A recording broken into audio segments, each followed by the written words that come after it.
Topic है environment ecology. ये chapter चल रहा है, ये पूरा सिलेबस आपका है। सबसे पहले क्लासेस सही कोशिश करिए, टाइमली आ जाइए। 1:10 हो गए, इतने पीछे ना रहिए, थोड़ा आगे से पढ़ रहिए, आगे से आगे बढ़िए। बहुत पीछे आप जा रहे हैं, आवाज आएगी कि या नहीं जाएगी, प्रॉब्लम्स पे आ जाएगी।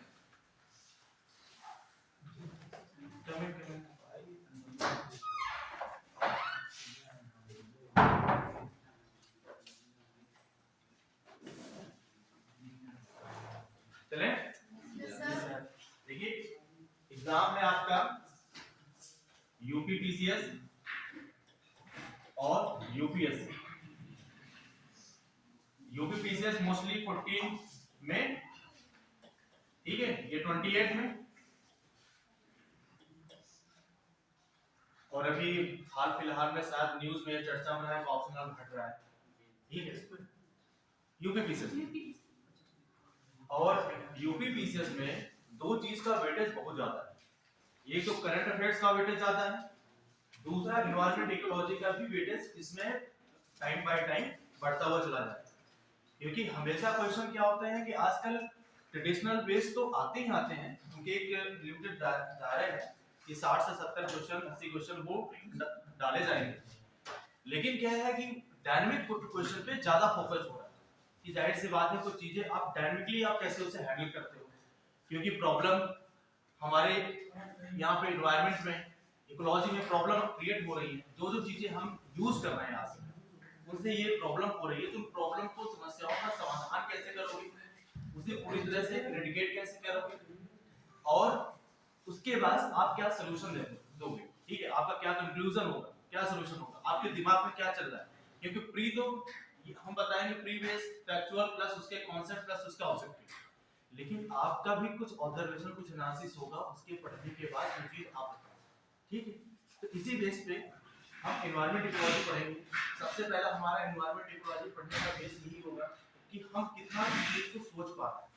क्योंकि आप जहां पे बैठे, जैसे एनवायरमेंट जैसे बैठे, जिसे हम क्या बोलेंगे, ये एक एनवायरमेंट है। क्योंकि आप किसके बीच में हैं, चार दीवारों के बीच में घिरे हुए, चार लोगों के बीच घिरे हुए। यहाँ का एटमॉस्फेरिक कंडीशन अलग, बगल वाले के क्या होता है, एनर्जी का फ्लो अलग, आपका एनर्जी का फ्लो अलग। तो जो ये फ्लो ऑफ एनर्जी और एटमॉस्फेयर होता है, एटमॉस्फेरिक कंडीशन होती है, ये किसी भी ऑर्गेनिज्म या जीव को वो उसके चारों तरफ क्या उससे प्रभावित करता है, उससे वो क्या प्रभाव उस पे पड़ता है, यही आपका क्या होता है, एनवायरमेंट इकोलॉजी। अब चलते स्टार्ट करते हैं, ठीक।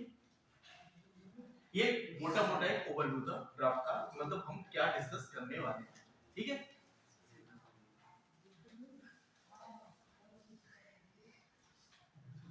ये पूरा क्लियर नहीं होता है।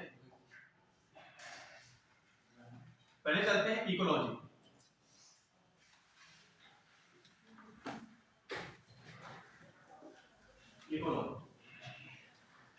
इकोलॉजी सबसे पहले जो शब्द दिया गया वो किसके द्वारा दिया गया था, अर्नेस्ट हैकेल।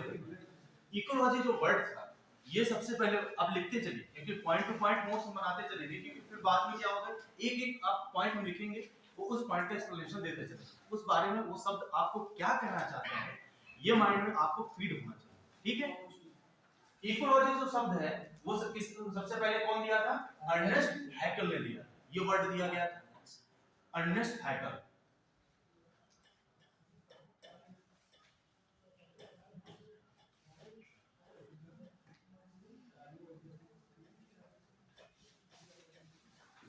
Ernest Hückel 1869। क्या हुआ, दिख रहा है, ठीक है सर। या मेरा फर्स्ट एक्सपीरियंस है डिजिटल बोर्ड का, इसलिए माफी चाहूंगा आपसे अगर चीजें इसमें बहुत ज्यादा क्लियर ना हो, तो आप इसे एक बार आप बोल दीजिएगा, ठीक है। दिख रहा है ना, अर्नेस्ट हैकेल, इसलिए मैं बोलता चल रहा हूं, अर्नेस्ट हैकेल, ठीक है। 1869 या कहीं कहीं पे इसका 1866 भी वर्णन किया गया है, लेकिन 1869 ये अप्रोप्रिएट है, ये मोर अप्रोप्रिएट, ठीक है। इकोलॉजी शब्द मतलब होता है पारिस्थितिकी। क्या होता है, पारिस्थितिकी। पारिस्थितिकी क्या है, एक ग्रीक वर्ड है। एक ग्रीक वर्ड क्या है, ओइकस। ग्रीक वर्ड क्या है, ओइकस। इसका मतलब क्या होता है? ओइकस मतलब होता है, ये ग्रीक वर्ड है, आप ये लिख लीजिए, ये क्या वर्ड है? Greek word. ग्रीक वर्ड, इसका मतलब होता है क्या? हैबिटेट, पर्यावास, आवास। क्या होता है? होम। हैबिटेट मतलब आपका आवास क्या है? होम। प्लेस, इसका मतलब क्या होता है? Place, home. प्लेस मतलब स्थान,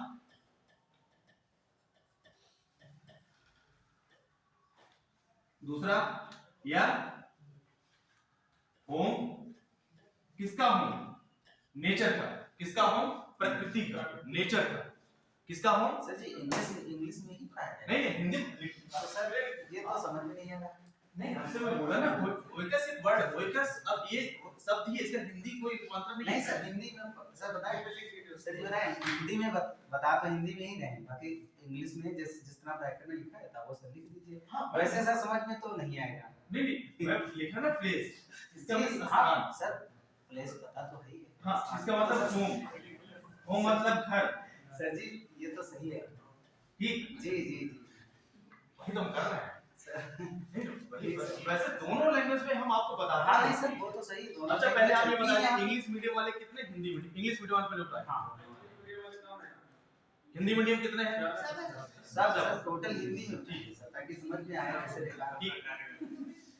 ठीक है, कोई बात नहीं। इसलिए देखो दोनों वर्ड का, दोनों शब्दों का। नहीं सर समझेंगे तो नहीं है, ज्यादा समझेंगे।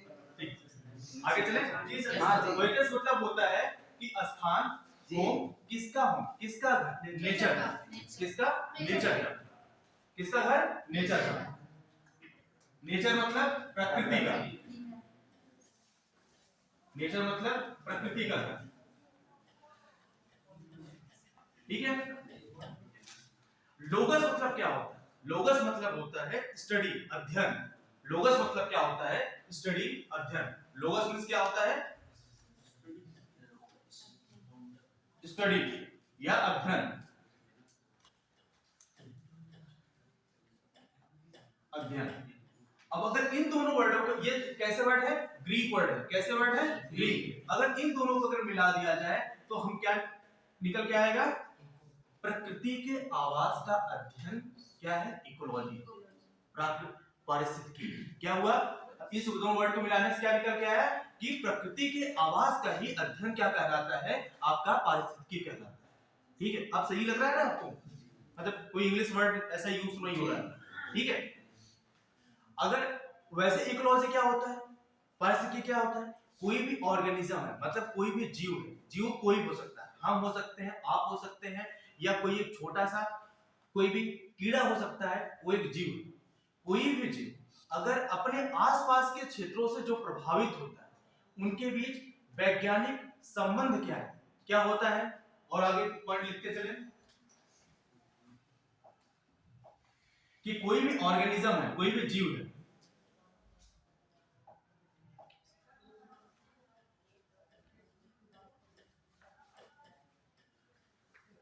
कोई भी जीव। अच्छा और बड़ा लिखे, कोई भी जीव है, व्हाइट कलर करिए।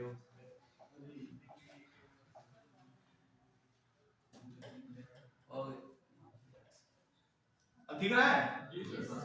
कोई भी जीव है, जीव ऑर्गेनिज्म,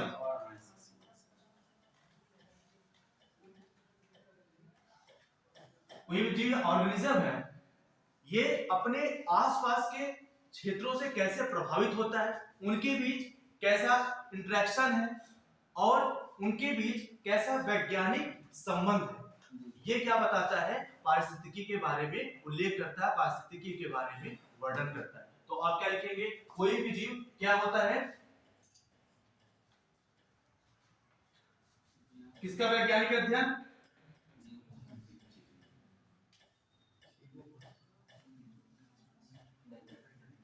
वैज्ञानिक अध्ययन या साइंटिफिक स्टडी या साइंटिफिक रिलेशन। किसके चारों तरफ? किसके संबंध में?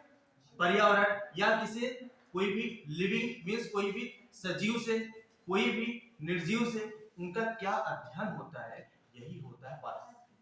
पारिस्थितिकी शब्द का जो उल्लेख होता है, ये उल्लेख शब्द तो अभी मॉडर्न इतिहास में तो आपने पढ़ा कि अर्नेस्ट हैकेल ने दिया था, लेकिन पारिस्थितिकी एक ऐसा शब्द है कि जिसके बारे में आज ही नहीं, पुराने समय में इसके बारे में उनकी समझ विकसित थी। जैसे इसकी समझ कैसे विकसित थी, आप उसका कोई एग्जांपल होना चाहिए कैसे कैसे समझ विकसित थी। इसकी समझ वेदा में समाहित, जो समाहिता होते हैं, जिसे हिंदी में संहिता बोलते हैं, वेद में, संहिता में, आरण्यक में, और किसमें, जो आपके ग्रंथ होते थे, जैसे जैसे सुश्रुत ग्रंथ। जैसे सुश्रुत में सबसे पहले सर्जरी की बात का वर्णन किया गया। सुश्रुत ने सबसे पहले किस बात का वर्णन किया था, सर्जरी की बात का वर्णन किया था। सर्जरी के बाद का वर्णन कैसे पता चलेगा, क्योंकि उसमें इतनी टेक्नोलॉजी का विकास हुआ नहीं था, इतना डेवलप हुआ नहीं था, तो उसमें टेक्नोलॉजी और इतनी तकनीकी का विकास,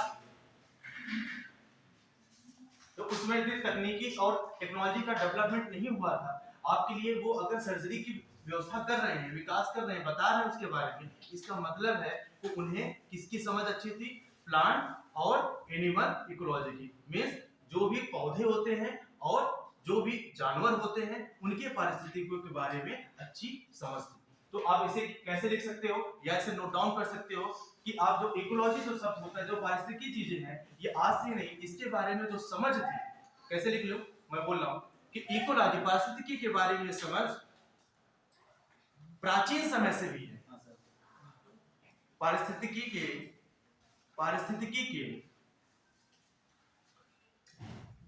बारे में जो समझ है, समझ प्राचीन समय से भी है। किस समय से है, प्राचीन समय से। जैसे चरक संहिता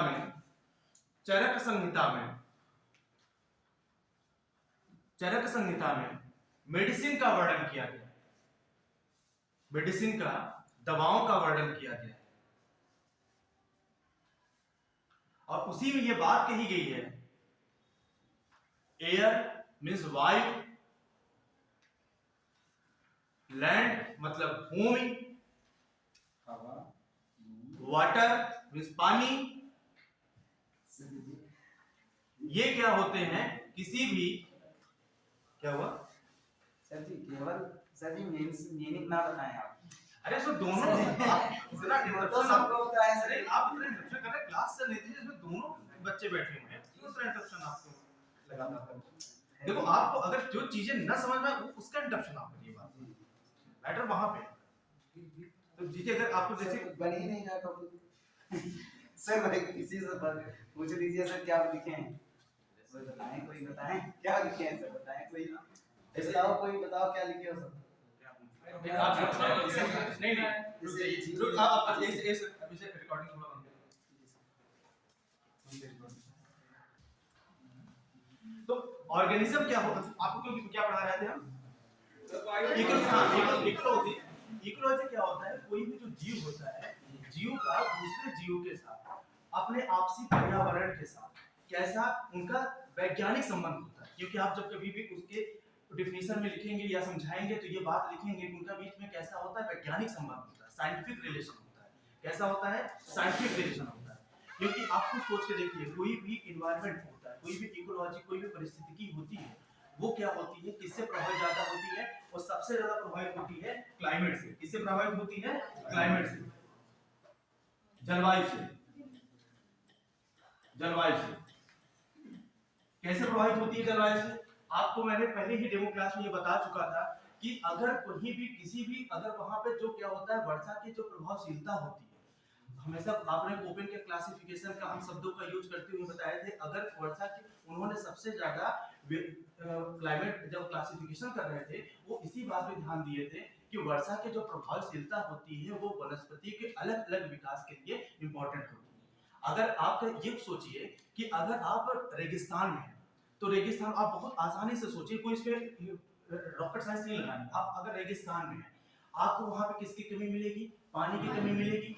पानी की अगर कमी मिलेगी तो आप अपना सर्वाइव कैसे करोगे, आप सर्वाइव ऐसे करोगे, आप पानी स्टोर करना चाहोगे, आप वही क्या करोगे, स्टोर। उसके लिए अलग से हर इंसान, हर जीव अपने कंडीशन के अकॉर्डिंग, अपने इन्वायरमेंट के अकॉर्डिंग वो क्या करता है, सर्वाइवल को ढूंढता है।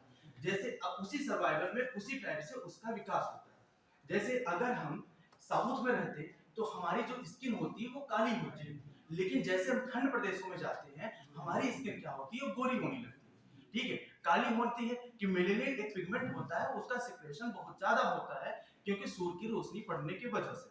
ठीक है, अब ये भी पॉइंट एग्जाम में आने वाला है कि कई बार साइंस क्वेश्चन आ चुका है कि आपकी जो स्किन ब्लैक होती है वो किस पिगमेंट की वजह से सिक्रेशन ज्यादा होती है, स्टार्च से होती है, वो मेलेनिन एक पिगमेंट होता है उसकी वजह से होती है।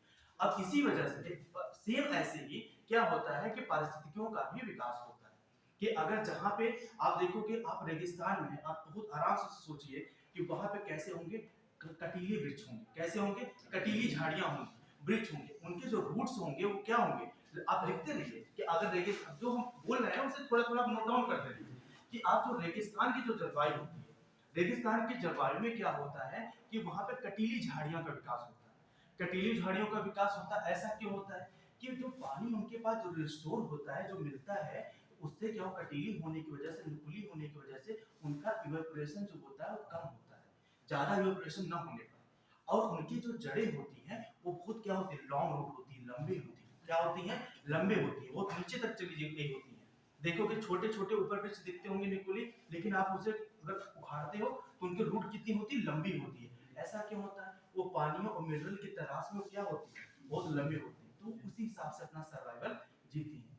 लेकिन आप देखोगे क्या होता है कि जहाँ पे बारिश ज्यादा होती है, जैसे हम वेस्टर्न घाट की बात करें, जहाँ पे बारिश बहुत ज्यादा होती है, अगर हम वहाँ की बात कर लें, मेघालय की बात कर लें, अगर हम बात कर लें नॉर्थ ईस्ट की बात कर लें, अरुणाचल प्रदेश, नागालैंड की बात करें, तो यहाँ आप हम कैसे पाते हैं कि यहाँ हम पाते हैं कि यहाँ जो पर्यावरण का हमारा विकास हो रहा है वो क्या होता है, एवरग्रीन हो रहा है। क्या हो रहा है, एवरग्रीन। तो हम इंडिया के परिप्रेक्ष्य से क्या बोलते हैं, ट्रॉपिकल एवरग्रीन फॉरेस्ट, उष्ण कटिबंधीय सदाबहारी वन बोलते हैं। क्या बोलते हैं, उष्ण कटिबंधीय सदाबहारी वन बोलते हैं, क्योंकि यहाँ पे क्या होता है कि यहाँ पे ह्यूमिडिटी अच्छी होती है, अच्छी खासी ह्यूमिडिटी होगी, वर्षा अधिक होता है। तो हमने वही बात फिर लेके आ रहे हैं जो भूपेन ने ये बात बोला था, वर्षा की प्रभावशीलता, इफेक्टिवनेस ऑफ रेनफॉल। ये क्या होता है, किसी भी देख रहे हो कि समय समय पे, प्लेस टू प्लेस पे ये क्या दिखा रहा है कि यहाँ पे जो पर्यावरण पारिस्थितिकी है उसका विकास अलग अलग है। आप देख पा, सोच पा रहे हो आप कि आप ये समझिए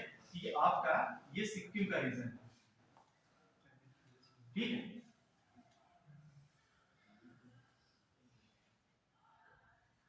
ये आपका, ये नॉर्थ ईस्ट का रीजन है, ये आपका सिक्किम का रीजन है, ये कौन सा रीजन है, नेपाल का, ये क्या है, भूटान का, ये पूरा क्या है, नॉर्थ ईस्ट का, ये मिजोरम है, ये त्रिपुरा है, ये मेघालय है। आप देखोगे इधर जो भी वनस्पतियों का विकास हो रहा है, यहाँ पे क्या होता है, यहाँ पे मेघालय साइड पे एक गारो खासी जयंती है, यहाँ पे तुम देखोगे कि बारिश क्या हो रहा है, अच्छी खासी बारिश हो रही है। यहाँ पे जो वनस्पतियों का विकास हो रहा है, यहाँ पे क्या होता है, छोटे छोटे भी क्या हो रहे हैं, घास उग रहे हैं, और बड़े घास भी हैं, और यहाँ पेड़ भी हैं, हरे भरे, यहाँ चौड़े पत्ती वाले भी हैं। और सबसे ज्यादा चौड़े पत्ती वाले कहाँ पे होते हैं, जैसे सागौन के वृक्ष कहाँ पे हो रहे हैं, सागौन के वृक्ष कहाँ पे सबसे ज्यादा हो रहे हैं, कर्नाटका, मध्य प्रदेश, कर्नाटका, मध्य प्रदेश। ऐसा ऐसा क्यों कंडीशन हो रहा है, सबसे ज्यादा वृक्ष यहाँ पे हो रहा है। आप ये सोचिए, फिर वही आपकी बात हुई कि इफेक्टिवनेस ऑफ रेनफॉल, वर्षा की प्रभावशीलता। यहाँ पे वर्षा जो होती है, यहाँ से क्या होगी, कम होगी, इस नॉर्थ ईस्ट रीजन से कम होगी वर्षा। यहाँ पे कुछ क्या होंगे, शुष्क रीजन भी होंगे, ड्राई रीजन होंगे, क्या होंगे, शुष्क रीजन होंगे कि नहीं होंगे, और ड्राई रीजन होंगे, मतलब वर्षा यहाँ के कंपैरिजन में, तुलना में क्या होगी, कम होगी। तो यहाँ पे अलग वनस्पतियों का विकास हो रहा है। तो यही होता है, क्या होता है, पर्यावरण। पर्यावरण मतलब होता है इन्वायरमेंट, मतलब होता है इन्वायरमेंट, मतलब होता है पर्यावरण, परिआवरण, आपके चारों तरफ का जो भी आवरण है वही क्या होता है, पर्यावरण। पर्यावरण क्या होता है कि some of biotic and abiotic component, मतलब क्या, बायोटिक मतलब जैविक, अजैविक कंपोनेंट का योग क्या कहलाता है, पर्यावरण कहलाता है। और इससे, और यही नहीं रुकी, इससे प्रभावित होने वाले जो जीव होते हैं, जिससे हम प्रभावित होते हैं, ये बात वर्ड जरूर लिखना है, उससे हम प्रभावित होते हैं। जैसे आप सीतापुर में, यहाँ की मिट्टी अलग है, यहाँ का सॉइल अलग है। यहाँ की मिट्टी सॉइल क्यों है, ये किस पे डिपेंड कर रही है, बारिश पे, वर्षा पे डिपेंड कर रही है। यहाँ की मिट्टी और सॉइल अलग है। यहाँ पे अलग टाइप से क्या होते हैं कि खेती होती है, एग्रीकल्चर होती है, एग्रीकल्चर का विकास होता है। तो यहाँ पे इसी वजह से यहाँ अब हम जब यहीं पे रहते हैं, इसी आवास में रहते हैं, तो अगर इसी आवास में रहेंगे तो हम उनसे क्या होंगे, प्रभावित होंगे कि नहीं होंगे, क्योंकि वही तो हम क्या करेंगे, उगाएंगे और वही हम खाएंगे, तो उनसे हम क्या होता है, प्रभावित होंगे। इसलिए क्या होता है कि कोई भी जो एनवायरनमेंट पर्यावरण होता है वो क्या होता है, some of biotic and abiotic component. देखिए क्या होता है एनवायरनमेंट, जैविक अजैविक घटकों का योग होता है। एक टॉपिक आप मिस करा दिए, हम एंशिएंट टाइम की बात किया करते थे, अब उस बीच में इंटरप्ट कर दिए, वो तो टॉपिक वो पॉइंट मिस कर गए। इसके बाद हम उससे स्टार्ट करेंगे। सर एक बार रिपीट कर दीजिए। एक बार रिपीट कर दें। पर्यावरण होता है, पर्यावरण को हम क्या होता है, ये जैविक अजैविक घटकों का योग होता है।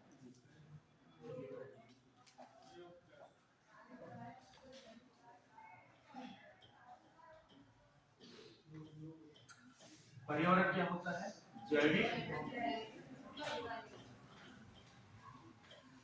प्लस अजैविक घटकों का योग होता है।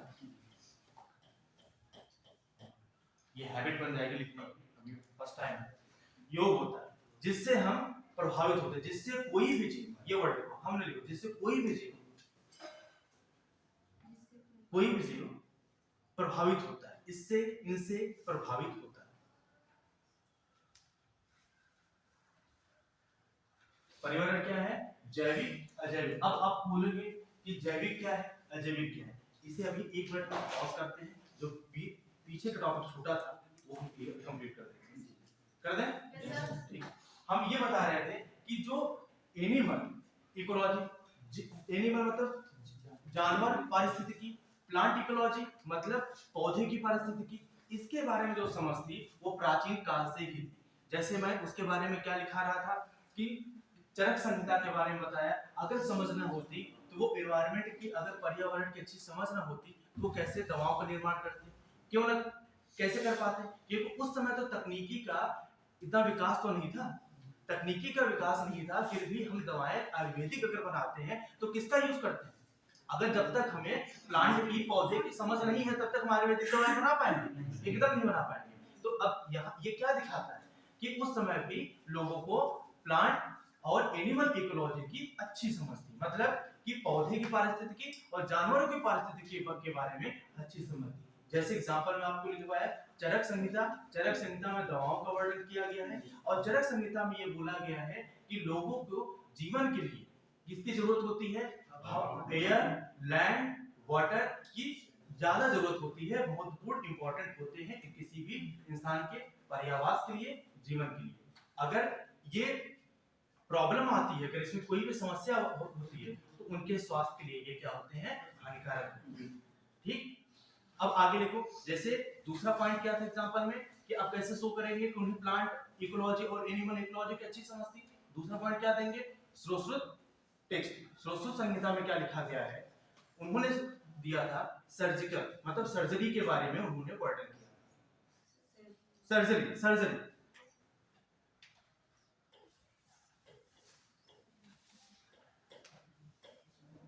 सर्जरी सर्जरी के बारे में वर्णन कौन किया था, सुश्रुत, सुश्रुत संहिता, संहिता इंग्लिश में लिखेंगे संहिता, हिंदी वाले लिखेंगे संहिता।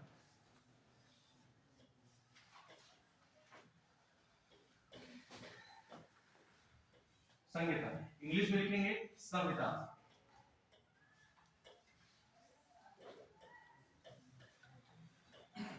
ठीक है, इन्होंने किसका वर्णन किया था, सर्जरी का, सर्जिकल टेक्स्ट का, इंग्लिश में लिखेंगे सर्जिकल टेक्स्ट।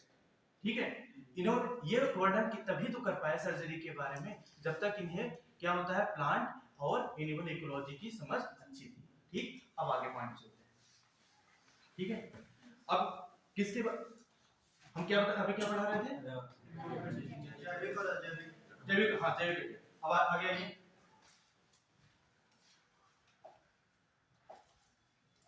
इंग्लिश लिखेंगे बायोटिक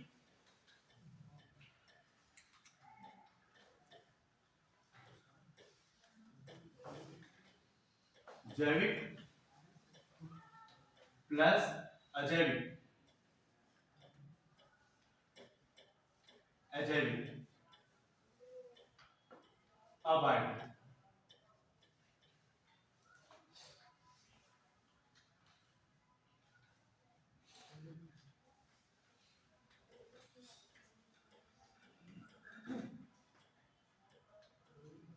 अबायोटिक, ठीक है। जैविक क्या होता है? जैसे आप हो गए, जिसमें क्या होता है, जान होती है, वही क्या होता है, जैविक होता है, ठीक है। बायोटिक होता है, जैसे क्या लिखोगे आप, पेड़ पौधे लिखते चलिए। जैसे आप क्या लिखेंगे, पेड़ पौधे, पेड़ पौधे, आदमी मैन,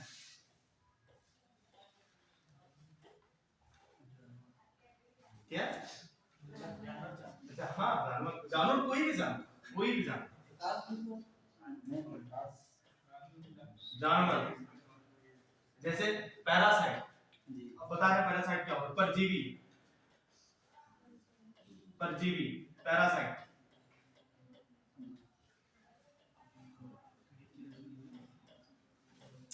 पैरासाइट होते क्या है? पैरासाइट यूं होता है, देखो एक पैरासाइट से वर्ड से ही समझ में आ रहा है कि पैरासाइट दैट मींस परजीवी, मतलब दूसरे पे भी निर्भर करने वाला जीव, ठीक है, जो अपने पे निर्भर नहीं करता, वो क्या करता है, दूसरे पे निर्भर करता है। जैसे मान लो कोई भी ये ऑर्गेनिज्म है, जीव, ठीक है, ये क्या है, जीव।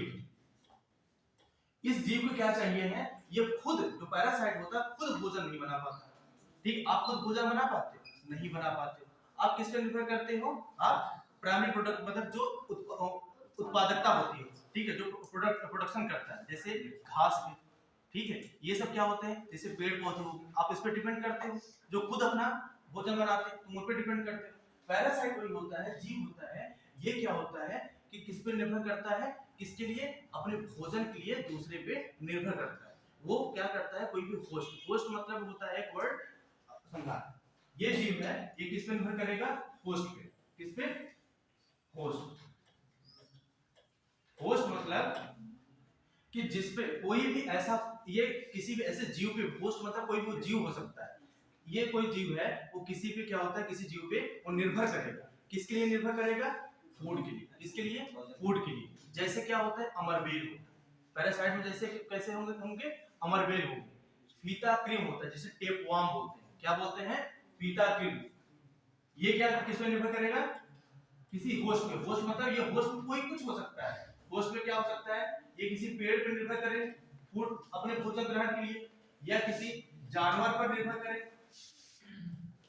एनिमल पर निर्भर करे, या किसी आदमी पर निर्भर करे, मैन पे। भाई उसे भोजन चाहिए, भोजन चाहिए तो किसी पे निर्भर कर सकता है, वो किसी पे भी जा सकता है। वो कैसे जाएगा, वो कैसा प्रोसेस होता, वो प्रोसेस अलग होता। उसे अगर भोजन चाहिए तो किसी भी जाकर के अपने भोजन ग्रहण करने के लिए दूसरे पे निर्भर करता है, वही क्या होता है, पैरासाइट होता है। ये किसके लिए निर्भर करता है, भोजन के लिए, किसके लिए, फूड के लिए, भोजन के लिए, फूड के लिए, ठीक। ये होता है पैरासाइट में, कुछ लिख लो, जैसे टेपवर्म, फीता क्रीम, लिखते चलो। पैरासाइट जैसे क्या होते हैं, अमरबेल, क्वेश्चन कई बार क्वेश्चन एग्जाम में आता है, अमरबेल, फीता क्रीम,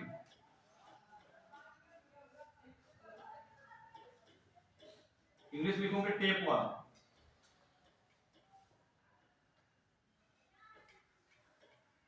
टेपवर्म, ठीक है। ये पैरासाइट होते हैं, ये किसमें आ गए, बायोटिक कंटेंट में आ गए, किसमें, बायोटिक। अब अबायोटिक में चले, सर इसमें प्रकाश भी हो, प्रकाश लाइट, भैया हमें ये पूछना है, जैसे आप जीव हो, ठीक है, प्रकाश हमेशा किसी भी पर्यावरण के लिए सबसे ज्यादा जरूरी किसकी जरूरत होती है, वो प्रकाश की जरूरत होती है, कोई भी पर्यावरण हो, कोई परिस्थिति की। लेकिन डिपेंड करता है आप जो प्रकाश के बारे में आप वर्णन करना पूछना चाहते हैं, वो किस बारे में पूछना चाहते हैं, ये पहले आप क्लियर करें। बायोटिक बता रहे हैं, अच्छा इसमें पूछना चाहते हैं बायोटिक, नहीं प्रकाश कैसे बायोटिक, वो तो एनर्जी का जो फ्लो होगा, उसमें कौन से जीव, एनर्जी का जैसा फ्लो हो गया, लाइट हो गया, ये सब किसमें जाएंगे, अब बायोटिक में जाएंगे, ठीक है, किसमें जाएंगे? अब जैसे हिल हो गया, पर्वत हो गया, पठार हो गया, पहाड़ियां हो गई, हैं? हैं? रेन भी नहीं आएगा तो क्लाइमेटिक कंडीशन हो गया ना वो। तो क्लाइमेटिक कंडीशन, क्योंकि आपका जो टेम्परेचर होता है, कहीं का टेम्परेचर हाई, उसके कंपैरिजन में टेम्परेचर कहीं कर लो, तो उसी हिसाब से क्या होगा, प्रेशर कहीं का हाई, उसके कंपैरिजन प्रेशर कहीं कर लो, हवाओं का जो फ्लो होगा, हवाएं किस में चलेगी, अब में चलेगी, तो हवाओं का जो फ्लो होगा वो किसकी तरफ विंड घूमेगा, low high pressure to low pressure जाएगा। अब तो वहां क्लाइमेटिक कंडीशन बनेगी, क्लाइमेटिक कंडीशन से क्या होगा, बारिश होगी।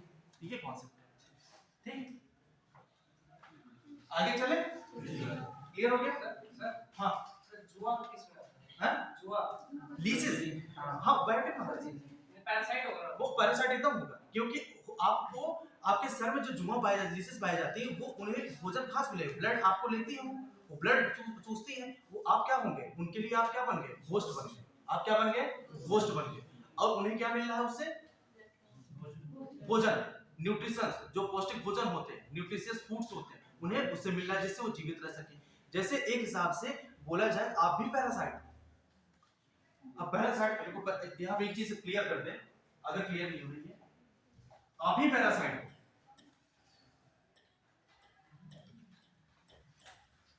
कैसे कि आप, कोई भी इंसान होता है, आदमी होता है, ठीक है, मैन, ठीक है, अब किसी भी मैन में, आदमी में हम क्लासिफाई कर देते हैं, एक क्या होता है, lower middle class,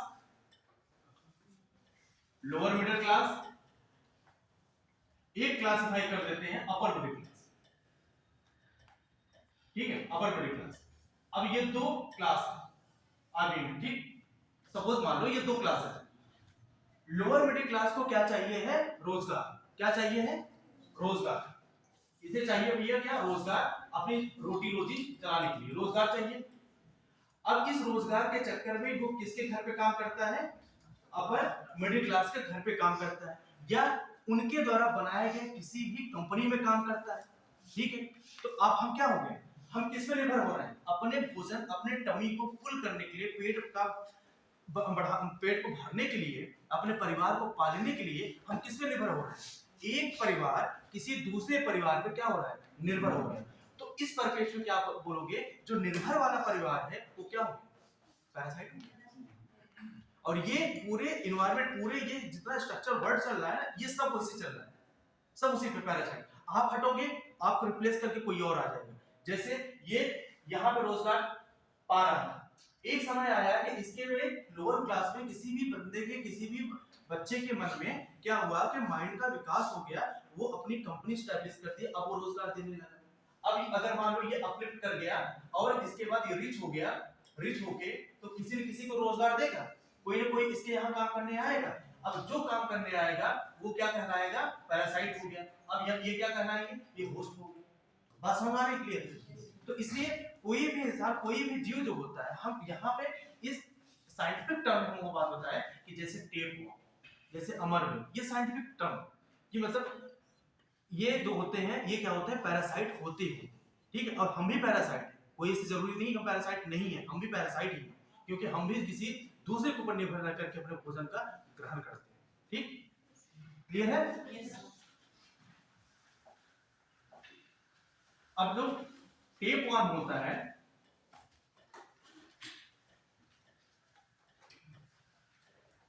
tape one means फीता कीट।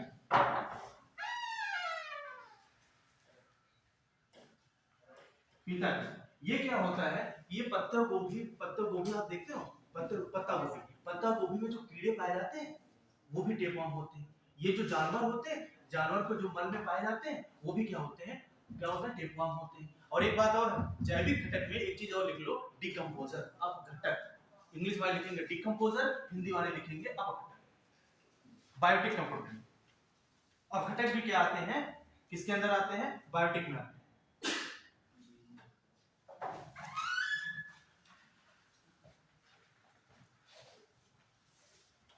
ठीक, आगे चले।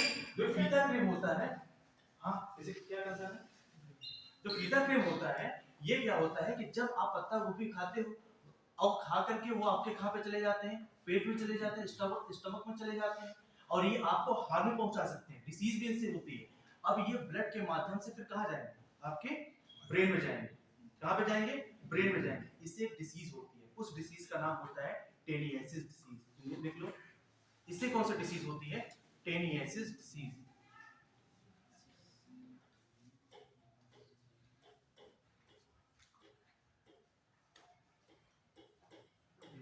टेनियासिस रोग, डिसीज। ये क्वेश्चन आया हुआ क्वेश्चन है कि टेप ऑन द फिंगर से होने वाला रोग क्या कहलाता है? टेनियासिस डिसीज होता है। ठीक है, कौन सा डिसीज होता है? टेनियासिस रोग। इंग्लिश वाले क्लियर है ना? आगे चलें।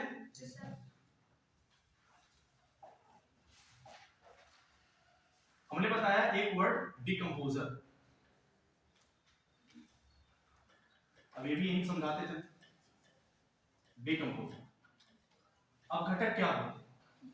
अब घटक जो होते हैं, जो आपका जो कॉम्प्लेक्स फूड होता है, कॉम्प्लेक्स कोई भी ऑर्गेनिज्म होता है, कॉम्प्लेक्स मतलब जटिल, जटिल मतलब जैसे हमारा एक शरीर है, ये क्या सिंपल है?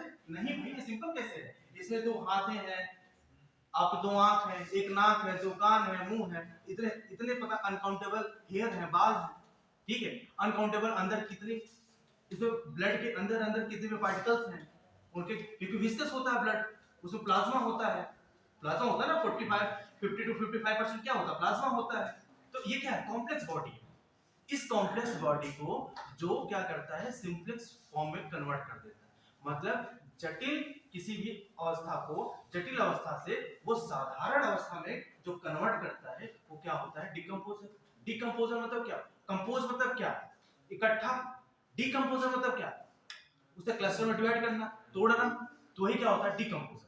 जैसे डिकम्पोजर कैसे? बैक्टीरिया, फंगस, ये क्या होता है? डिकम्पोज। बैक्टीरिया क्या होते हैं? ये माइक्रो ऑर्गेनिज्म होता है। माइक्रो ऑर्गेनिज्म मतलब क्या हुआ? सूक्ष्म जीव होते हैं। ये क्या होते हैं? एक सूक्ष्म जीव होते हैं, सूक्ष्म जीव होते हैं, सूक्ष्म जीव होते हैं। जैसे आपका कोई भी बॉडी है, ये क्या होता है? कॉम्प्लेक्स फॉर्म है। कोई भी बॉडी है, किसी की बॉडी हो, आपकी बॉडी हो या प्लांट की कोई भी पत्ती हो, लीफ हो या पेड़ हो या तना हो, कुछ कुछ भी हो, ठीक है, इसे किस में कन्वर्ट कर देना होता है? सिंपल, साधारण अवस्था, साधारण साधारण फॉर्म में या अवस्था में या सिंपल फॉर्म में।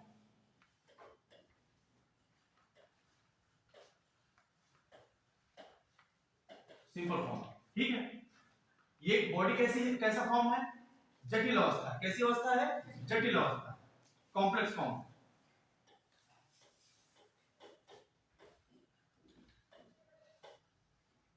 जटिल अवस्था।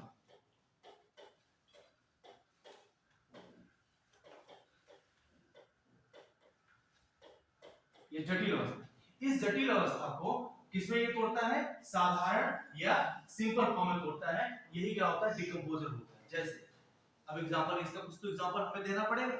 जैसे आपकी बॉडी या कोई पेड़ से स्टार्ट है, कोई भी पेड़ है, पेड़ क्या होता है कि ग्रो करता है। कोई भी ट्री है,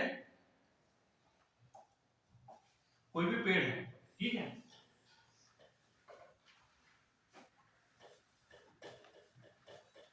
कोई भी ट्री, ये क्या करता है? ग्रो करता है। ग्रो करने के लिए आपको क्या चाहिए होता है? न्यूट्रिशंस की जरूरत होती है। किसकी जरूरत होती है? आप इसके जड़ों में क्या देते हो? न्यूट्रिशन, पोषक तत्व देते हो। न्यूट्रिशन, पोषक तत्व, पोषक तत्व, पोषक तत्व देते हो। अब सोचो, ये आपका क्या है? सॉइल। ये क्या है? सॉइल मींस मृदा। मृदा, इस मृदा में आपको क्या डालते हो? नाइट्रोजनस या फास्फोरस क्या देते हो? उसे उर्वरक देते हो।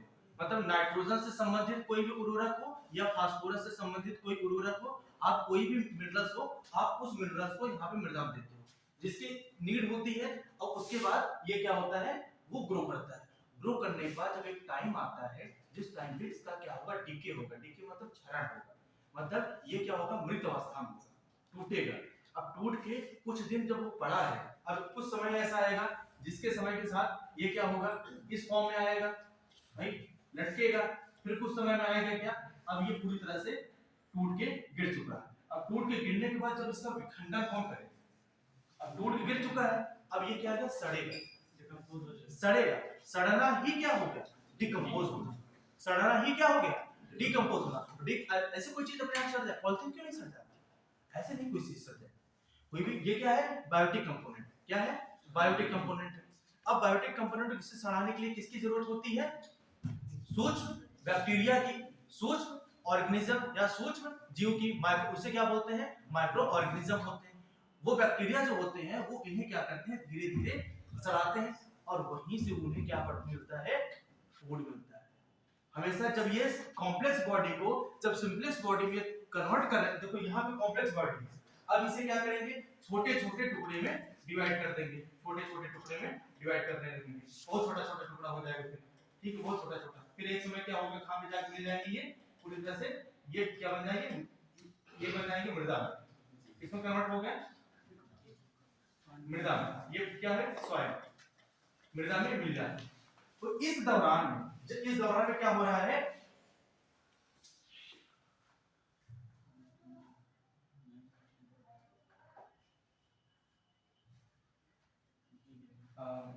कोई मुझे बुलाएगा क्या टेक्निकल टीम,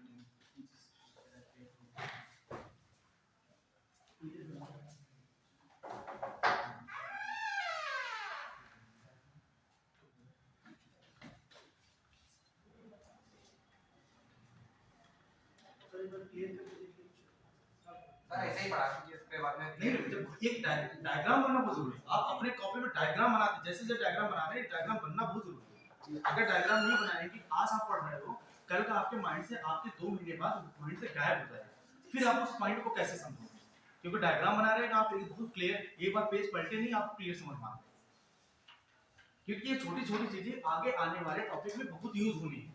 और इस वर्ड का आपको मतलब नहीं समझ में आएगा तो हम बोल के ऐसे निकल जाएंगे, फिर आप समझ नहीं पाएंगे। अब ये समझिए, इसी चीज को आप बहुत क्लियर आप समझिए। अगर हमने एक वर्ड बोला डिकम्पोज, ठीक है, या डिकम्पोजर, आप एकदम आंख बंद करिए, आप तुरंत महसूस कर लेंगे, जितना मैंने सिनेरियो बताया है, आप तुरंत माइंड में आपके क्या होगा, राउंड होता है। अच्छा, डिकम्पोज मतलब ये होता है, वो फूड कहां से प्राप्त करते हैं, ऐसे होता है। जब कभी भी आपको एग्जाम में वो टर्म दिखेगा, उससे रिलेटेड आपको क्वेश्चन नहीं आ रहे होंगे, तो आप क्या करोगे, एलिमिनेट कर पाओगे। इसलिए शब्दों का ज्ञान बहुत होना अच्छे जरूरी है। जिस शब्दों का आप पढ़ रहे हैं वो आपको मेंस में, आपको प्री में बहुत सहायता देगी। जब आप एग्जाम में बैठते हो तो जितनी बातें हम बोल रहे हैं, ये शायद अभी आप फील नहीं कर रहे हो, ये फील करोगे जब आप एग्जाम हॉल बैठते हो। एग्जाम हॉल में क्या होता है, सब ब्लैंक होता है, सब ब्लैंक। जो आपका कॉन्शियस माइंड जो स्पीड है वही निकल जाता है, आपका कॉमन सेंस निकल के आता है, ठीक है। और कुछ आप सोचो रट लो, ये कर लो, कितने रटोगे, कितना, कितनी चीजें हैं, कितना रट लो, रट पाओगे, या मैं रट पाया नहीं, या जिसका सिलेक्शन हो गया वो रट पाया नहीं, कोई रट नहीं पाया। सब अपने कॉमन सेंस से मेंस राइटिंग करते हैं, सब अपने कॉमन सेंस से एक लिमिट तक आपको चीजें डायरेक्ट याद आती है कि आप इसका क्वेश्चन ये होता है, ये हो गया, ये हो गया। लेकिन जब 70 टू 75 प्लस जब पढ़ते हो ना, हमेशा क्या होता है, आयोग के नए क्वेश्चन होते हैं 25 से 30, 150 में तो कम से कम 30 क्वेश्चन नए। उस वो क्वेश्चन कैसे टैकल करोगे, वो आपकी किताब से ही पूछेगा, लेकिन क्या वो आपकी समझ पूछेगा। और फिर वहां पे अगर कहीं भी आपको समझ नहीं है तो आपको पहले बात क्या होगी, बोरियत से लगने लगेगी। आप क्वेश्चन को 4 बार पढ़ोगे, आपको जमाई सी आने लगेगी, क्योंकि आपको रटा नहीं मिलेगा ना, आपको ढूंढते हो फिर क्या रटा है। लेकिन आपको जब शब्दों की समझ होगी, आप तुरंत पॉइंट पकड़ लोगे और एलिमिनेट कर लेना, और एक ऑप्शन उसका टिक कर ले जाओगे, या 1 2 होगा या 2 3 होगा। यही चलता है एग्जाम। क्या हुआ, ये नहीं सर, ये और नीचे से ऐसे होना, ये तो अंडू वाला करता है, ये सर ये वाइट है, वाइट वाला ये टाइटल वाला, टाइटल वाला, ये एक सब ब्लैक टाइटल वाला ये और नीचे और वाला में और वाला ये और वाला इसके बगल ये बस हो गया। थैंक यू, ठीक है। अब तो ये होना है,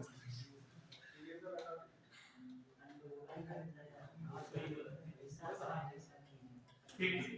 अब क्या होगा कि ये छोटे छोटे सिंपलेस्ट फॉर्म में क्या हुआ, टूट गया। अब छोटे छोटे फॉर्म, इस टूटने के दौरान डिकम्पोजर जो होता है वो क्या करता है, भोजन का ग्रहण करता है। वो क्या करता है, उसे भी तो भोजन चाहिए। कोई भी अगर पृथ्वी पे कोई भी जीव है तो उसे चलने के लिए उसे क्या, किसकी जरूरत होती है, भैया उसे भोजन तो चाहिए। उसे जब तक भोजन नहीं मिलेगा तब तक चलेगा कैसे? डिकम्पोजर को भोजन कहां से मिल रहा है? जब ये इसे सिंपलेक्स फॉर्म में, मतलब कि साधारण फॉर्म में जब तोड़ रहा है कॉम्प्लेक्स फॉर्म में, इस समय क्या होगा? डिकम्पोजर की जरूरत पड़ती है। डिकम्पोजर मतलब अपघटक। अपघटक। अब इन्हें क्या होता है, ये यहाँ पे आते हैं, यहाँ पे, अब इसे क्या करते हैं, इस फॉर्म में तोड़ते रहते हैं और लास्ट में इसे किस में मिला देते हैं? मृदा में। मृदा में मिला देते हैं, ठीक है। अब इस तोड़ने के दौरान ये यहाँ से क्या प्राप्त करता है? क्या प्राप्त करता है? फूड, भोजन। क्या प्राप्त करता है? फूड, खाद्य की प्राप्ति करता है, ठीक है। इसलिए कई बार क्वेश्चन आया हुआ है डिकम्पोजर को भोजन कहाँ से मिलता है? जब वो किसी भी कॉम्प्लेक्स बॉडी को, जटिल बॉडी को छोटे छोटे जब सिंपलेक्स बॉडी में तोड़ता है, उसी दौरान वो अपने भोजन का ग्रहण करता है, ठीक है। ये बात समझ में आई? अब एक चीज आपने देखा होगा कि हमने जो न्यूट्रिशंस यहाँ डाल रखा है, ठीक है, हमने जो न्यूट्रिशंस यहाँ पर डाल रखा था, जो इससे ये ग्रो हुआ, और सेम यही न्यूट्रिशंस आगे कहाँ फिर मिल जाता है? मृदा में। किसमें मिल जाता है? मृदा मिल जाती है। तो ये कैसा साइकिल का एक प्रक्रम दिखाता है? इस साइकिल का कैसा प्रक्रम दिखाता है? एक चक्रीय प्रक्रम दिखाता है। सर्कुलर साइकिल के बारे में ये बात करता है कि जैसे आपने किसी भी जीव को क्या किया, यहां से कोई भी जीव यहां से बढ़ा, आपने यहां से क्या हुआ, ये मान लो ये एरिया आपका किसका है? सॉइल, ठीक, ये क्या है? सॉइल। अब यहाँ पे आपने न्यूट्रिशन दिया और यहाँ पे कोई भी जीव का क्या हुआ? ग्रो हुआ, बढ़ा। अब इस ग्रो पे बढ़ने के बाद जब इसका यहाँ पे आकर के अपघटन स्टार्ट होता है, क्या होता है? अपघटन स्टार्ट होता है, अपघटन। तो ये कहाँ पे आके मिलता है? अपघटन के बाद टूट करके मृदा। तो कैसा प्रक्रम दिख रहा है? ये चक्रीय प्रक्रम, ठीक है। एक साइक्लिक अवस्था चलती है, हर इंसान की एक साइक्लिक अवस्था चलती है। आज जहां से मिट्टी से आप चीज ले रहे हो, आप भी उस कहां मिल जाओगे? उसी मिट्टी में ही जाके मिल जाना है। तो ये कैसा प्रक्रम है? चक्रीय प्रक्रम। सीधा सीधा ये क्वेश्चन इस पे बेस्ड आते हैं, ठीक है। कैसा प्रक्रम है? चक्रीय प्रक्रम में होता है, ठीक है। और एक चीज और पॉइंट लिख लो कि जो एनवायरनमेंट होता है वो क्या है? स्टैटिक नहीं। एनवायरनमेंट क्या है? स्टैटिक नहीं है।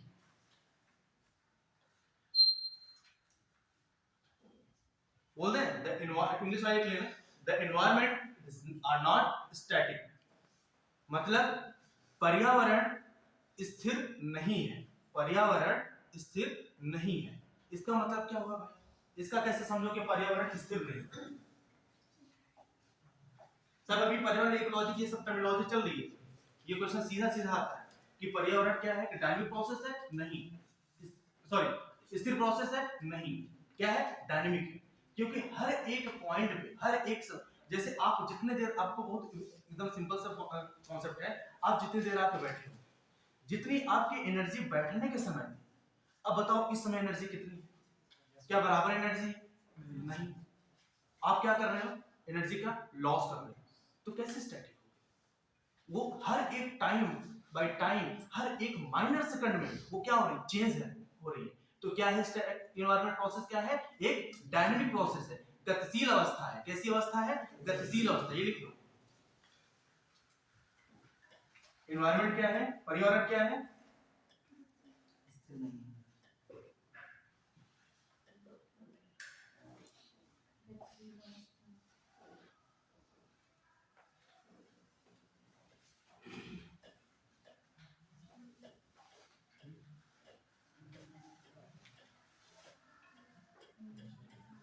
कैसी अवस्था है? गतिशील, डायनामिक। डायनामिक मींस क्या होगा? चेंजेबल है। चेंजेबल मतलब परिवर्तनीय है। कैसा है? चेंजेबल है, परिवर्तनीय है। हर एक समय पे, हर एक मोमेंट पे, ये पॉइंट लिख देते हैं, सीधा स्टेटमेंट क्वेश्चन आते हैं इसके। हर एक समय पर, हर एक समय के बिंदु पर यह परिवर्तनीय है। हर एक समय के बिंदु पर, हर एक पॉइंट पे। मैंने अगर एक शब्दों की कड़ी अगर निकाली और एक शब्द जितने जितने कड़ियां निकल रही है, आप समझो कि जो मैं शब्द को बोल रहा हूं, उच्चारित कर रहा हूं, ये जितने शब्द निकल रहे हैं, हर एक पॉइंट पे ये क्या हो रहे हैं? मूवेबल है, चेंजेबल है। ये क्या हो रहा है? जैसे आपने मुझसे कोई भी उत्तर पूछा, आप रुके, फिर कोई क्वेश्चन पूछा, देखो हमेशा हर एक समय पे आप चेंज हो रहा है, ठीक है, ये क्या है, परिवर्तनीय है।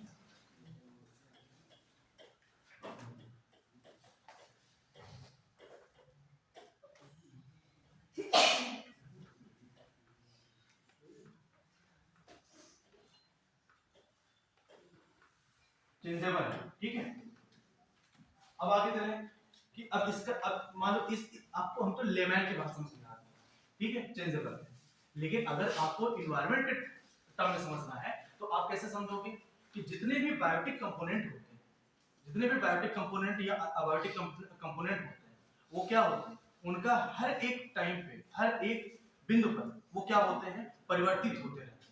हर एक बिंदु पे उनका क्या होता है, जैसे कि अभी मान लो कि हमारा कोई भी प्लांट है, ठीक है, ये छोटा सा, ये छोटा है, ठीक है, हमने इसे क्या किया कि कोई भी न्यूट्रिशंस दे रखा है, या यहाँ पे क्या है, ये सॉइल है, ये क्या है, मृदा है, ये क्या है, मृदा है, मृदा है। तो इससे वो अपना क्या कर रहे हैं कि मिनरल्स प्राप्त कर रहे हैं, ठीक है, मिनरल्स प्राप्त कर रहे हैं। अब क्या होंगे, हर एक टाइम पे वो क्या होंगे, वो ग्रो होते रहेंगे, क्या होंगे, धीरे धीरे ग्रो होते रहेंगे। तो इससे क्या पता चल रहा है, ये भाई परिवर्तनीय है या नहीं है, चेंजेबल है या नहीं है, डायनामिक है। तो इसे हम क्या कर सकते हैं, स्टैटिक नहीं है। इसी बात में लिखा गया है कि जो एनवायरनमेंट होता है, पर्यावरण होता है, वो स्टैटिक नहीं है। जैसे एक एग्जांपल बायोटिक हो गया, अब एक एग्जांपल हम बात कर लें किसका, अबायोटिक का भी बात कर लें। जैसे जैसे क्या है, रिवर,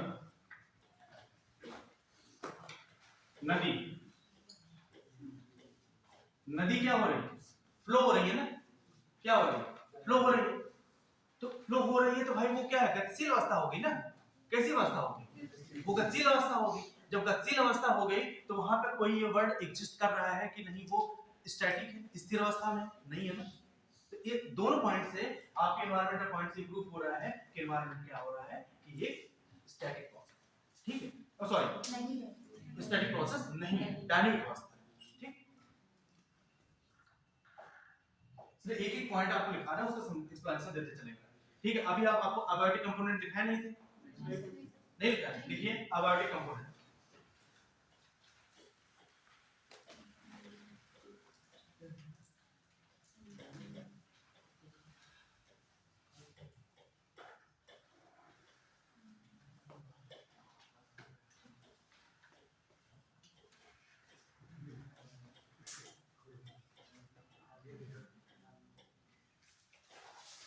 जब हम आपको क्वेश्चन कराएंगे तो उस क्वेश्चन में आपको तब समझ में आएगा कि चीजें, मतलब ये एक एक पॉइंट, एक एक दो पॉइंट में आपको लिखा कर एक्सप्लेनेशन कर रहा हूं, उसका मतलब समझ कैसे विकसित हो रहे हैं वो तब समझ में आएगा, ठीक है। अभी पहली क्लास है तो आपको ये नहीं समझ पा रहे किस फॉर्म से क्वेश्चन आएंगे, इसलिए मैं बीच बीच में बोलता चला जा रहा हूँ, ये क्वेश्चन इंपॉर्टेंट है, ये क्वेश्चन आने के समय, क्योंकि कोई क्वेश्चन होता है स्टेटमेंट फॉर्म में आ जाता है। जैसे अभी आ जाता कि environment is a static process, फिर नीचे आता कि एनवायरनमेंट जो पर्यावरण क्या है, एक स्थिर अवस्था है, फिर स्टेटमेंट नीचे आ जाता कि पर्यावरण एक स्थिर अवस्था नहीं है। तो उसमें आपको ऑप्शन आते कि पहला ऑप्शन मिलता कि 1 and 2 बोथ आर करेक्ट, दूसरा ऑप्शन आ जाता कि केवल खाली एक ही सही है, तीसरा ऑप्शन आ जाता कि केवल 2 ही सही है, या चौथा ऑप्शन आ जाता कि नाइदर 1 nor 2, न तो एक सही है न तो 2 सही है। तो अगर आपको पता होता आप एलिमिनेट कर ले जाते, तुरंत माइंड में कॉन्सेप्ट आता, आप क्या कहते कि सिर्फ क्या है, दूसरा क्वेश्चन सही है कि ये स्टैटिक अवस्था नहीं है, ये एक डायनामिक अवस्था है। तो आप दूसरे ऑप्शन पे क्या करते हैं, टिक मार के आगे, ठीक, क्वेश्चन ऐसे फॉर्मेट करो, ठीक है। अब अबायोटिक कंपोनेंट लिखो, जैसे एनर्जी, ऊर्जा, ऊर्जा का प्रवाह, ऊर्जा, किसी भी पर्यावरण में सबसे महत्वपूर्ण स्रोत कौन सा है, ऊर्जा क्या है, फिर से बताइए, सूर्य। किसी भी पृथ्वी, अगर पृथ्वी अर्थ है, ये एक अपना एक एनवायरनमेंट है, इसके लिए सबसे इंपॉर्टेंट स्रोत क्या है ऊर्जा का, वो क्या है, सूर्य। अगर सूर्य नहीं होगा तो फोटोसिंथेसिस नहीं होगा, प्रकाश संश्लेषण नहीं होगा। अगर आपके पास में एनवायरनमेंट में अगर पेड़ पौधे पक्षियों का इन सब का विकास ना हो तो ह्यूमन की अस्तित्व है, एग्जिस्टेंस है नहीं, खत्म हो जाएगा। हम किस पे डिपेंड है, हम इसी पर्यावरण पे डिपेंड है। अब क्यों, क्यों हम मंगल पे जीवन खोजने की तलाश कर रहे हैं बार बार, यही तो हम ढूंढ रहे हैं वहां पे। क्यों हम बार बार ये ढूंढ रहे हैं कि हमारा जो विकास हो और ग्रहों पे क्यों ना हो जाए। हम चंद्रमा पे यही चीज ढूंढ रहे हैं लेकिन अभी नहीं पा रहे हैं, अभी सारी चीजें एनवायरमेंट नहीं मिल पा रहा है, इसलिए हम बार बार बोल रहे हैं कि शायद यहाँ पे जीवन का विकास संभव है, अभी उसे क्लियर नहीं किया। ठीक है, आगे लिखिए दूसरा, हिल्स माउंटेन।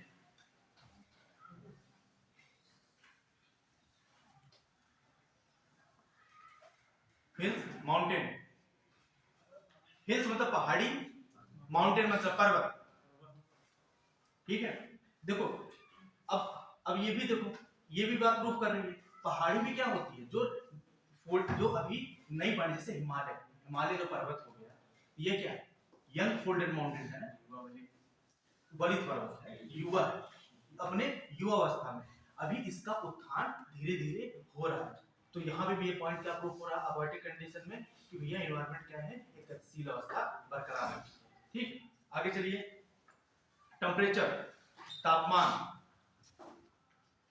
टेम्परेचर तापमान, मृदा सॉइल, वाटर पानी, रेडिएशन, जो रेडिएशन होता है ना, विकिरण, जैसे विकिरण एक टाइप के क्या होते हैं, रेज होते हैं, ठीक है, किरण होते हैं, ठीक है, वो क्या, जैसे होता है ना कि एक वर्ड आपने सुना होगा टेरेस्ट्रियल रेडिएशन, उसका मतलब होता है कि जो इसका हिंदी रूपांतरण दिक्कत हो रही है, उसका मतलब समझा दे रहे हैं। क्या होता है कि जैसे मान लो कोई भी अर्थ है, कोई भी क्या होता है, ये अर्थ है, ठीक है, यहां से क्या हुआ कि ये रेडिएशन यहां से विकिरण आई, ठीक है, ये सतह क्या हो गई, ये वाली उसकी पृथ्वी की ऊपरी जो सतह है, ये क्या हो गई, गर्म हो गई, क्या हो गई, गर्म हो गई, गर्म हो गई, और यही तो आजकल समस्या एनवायरनमेंट चल रही है, ये सतह गर्म हो गई। अब क्या होगा कि यहाँ पे हमारे जो ग्रीन हाउस गैसेस है, जैसे कार्बन डाइऑक्साइड का पूरा एक लेयर बन गया है आपके इस स्फीयर के ऊपर, मतलब इस पर्यावरण में, यहाँ पे किसका लेयर बन गया, पूरा ये किसका पूरा लेयर बन गया है, कार्बन डाइऑक्साइड का लेयर बन गया है, CO2 का, ये पूरा CO2 का लेयर बन गया। अब क्लियर दिख रहा है नहीं इस पॉइंट से, ठीक है, तो यहाँ लेयर बन गया। जब ये विकिरण क्या होता है कि अपने शाम के टाइम पे क्या होता है कि यहाँ से उल्टा विकिरण निकलती है, देखो हीट होता है ना, आप गर्मियों के दिनों में आप देखते हो कि पहले क्या होता है कि कोई भी जमीन क्या होती है, दोपहर तक वो तपने लगती है, फिर उसके बाद क्या होता है कि अगर आप पानी डालते हो तो वहां से एक किरण निकलती है उल्टा, ठीक है, उसकी पृथ्वी अर्थ से निकलती है। अगर यही विकिरण की मात्रा अगर यहाँ पे ज्यादा रोक ली जाए, यहाँ पे जैसे निकल रही है और यहाँ ज्यादा रोक ली जाए, तो इससे क्या प्रॉब्लम हो जाता है कि हीट, इससे क्या होता है, हीट बहुत ज्यादा बढ़ने लगता है, जिसकी वजह से क्या होता है, तुम्हारे क्लाइमेट में क्या होता है, चेंज आने लगता है, परिवर्तन आने लगता है। यही तो हम बोलते हैं कि भैया हमें ग्रीन हाउस इफेक्ट हो गया है, ठीक है, हरित गृह प्रभाव हो गया है, यही तो हो रहा है हरित गृह प्रभाव, जिससे हरित गृह प्रभाव से हमारा क्या होता है, क्लाइमेट जो बहुत, देखो नॉर्मल कंडीशन पे आपका क्लाइमेट कुछ और है, ऐसे कंडीशन में आपके क्या होता है, क्लाइमेट मतलब जलवायु में क्या हो रहा है, परिवर्तन होता जा रहा है। ये किसकी वजह से हो रहा है, गैसों की वजह से हो रहा है, यही जो रेडिएशन निकलता है, ये टेरेस्ट्रियल रेडिएशन, ठीक है, बस ये टॉपिक अलग है, ये पूरा पढ़ा है, ठीक है,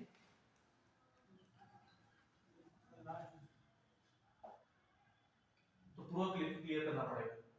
चलो अब राइटिंग में लिखे विकिरण, अब एक लिखो आगे, लेवल ऑफ, मतलब इनका स्तर, इंग्लिश वाले लिखो, हिंदी में बोल रहे हैं, level of organization of ecology, level of organization in ecology, Hindi में लिखो पारिस्थितिकी में संगठनों का स्तर,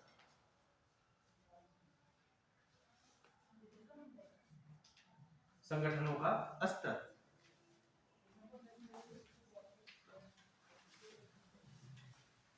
मैंने बोला लेवल, कितने लेवल होते हैं, पहले ये लिख लो, 6 लेवल होते हैं, ये दिख रहा है, कलर कहां से होगा इसका, यहां से आया तो नहीं, कौन सा कलर आपके सुटेबल है, व्हाइट, ठीक है, लो अब तो फिर इस फॉन्ट कैसे करेंगे, चाहिए तो बगल वाले में चाहिए। यहाँ पे Theoretically, थैंक यू। इनके कितने लेवल होते हैं? 6 लेवल होते हैं। अब दिख रहा होगा ना? 6 लेवल होते हैं। इनका स्तर कितना होता है? 6 लेवल का होता है। पहला देखो इंडिविजुअल, इंग्लिश में लिखेंगे इंडिविजुअल, हिंदी में लिखेंगे व्यक्तिगत।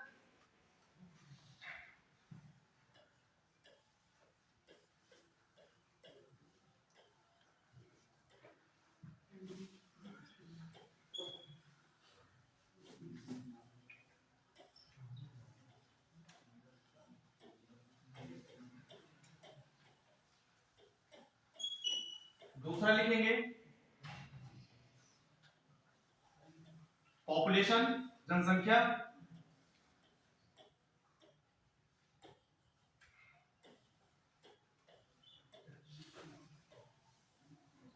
जनसंख्या।